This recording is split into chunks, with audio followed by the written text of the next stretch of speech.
আসসালামু আলাইকুম ওয়া রাহমাতুল্লাহি ওয়া বারাকাতু। আসলে আজকে এরকম একটা জায়গায় অর্ডার নিয়ে চলে আসছি, যে জায়গায় আসলে কোনো বাড়িঘর নাই। যেমন একটা চকের রাস্তা দিয়ে যাইতেছি, জঙ্গলের রাস্তা দিয়ে, চারিদিকে শুধু শুধু মরুভূমি আর মরুভূমি। আর বিশেষ করে আমার বাম সাইডে হলো কবরস্থান, মানে এরকম একটা রাস্তা, মানে এখানে কোনো বাড়িঘর নাই, খুব ভয় করতেছে। তো ছোটবেলা যদি কোনো জায়গায় রাতের 3টা 2টা বাজে যদি যাইতাম এরকম কবরস্থানের পাশে দিয়ে, তাহলে অনেক ভয় করতো।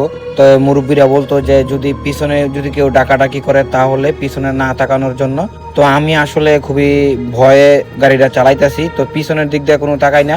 আমি ক্যামেরাটা ওপেন করছি এই কারণে, এই জায়গায় অনেক ডাকাতও ধরতে পারে, বিশেষ করে কারণ বিদেশের বাড়িতেও ডাকাতি করে। তো সৌদি আরবে আপনারা হয়তো জানেন, অনেকেই ডাকাতের পাল্লায় পড়েছেন, অনেকেই অনেক প্রবলেমে পড়েছেন। এরকম নীরবে জায়গায় আপনারা যখন যান তখন আসলে অনেক ডাকাতে বিশেষ করে ধরে।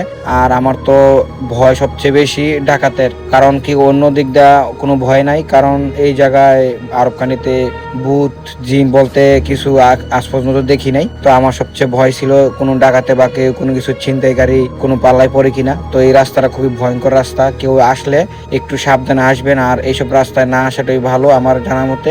তো এখন বাজে রাইট নাও 2 o'clock রাত্রের। তো আমি কাছাকাছি চলে আসলাম, এটা হলো আপনার থারের লুলুর মার্কেটের সামনেই এই রাস্তাটা। তো যারা এই রাস্তা দিয়ে আসবেন একটু সাবধান থাকবেন। যাই হোক, আমি চলে আসলাম মেইন রোডের কাছাকাছি। সো ভিডিওটা বেশি আর বড় করবো না। Thank you so much for watching my video, and ভালো লাগলে শেয়ার দিয়ে সবাইকে দেখার সুযোগ করে দিবেন। আসসালামু আলাইকুম।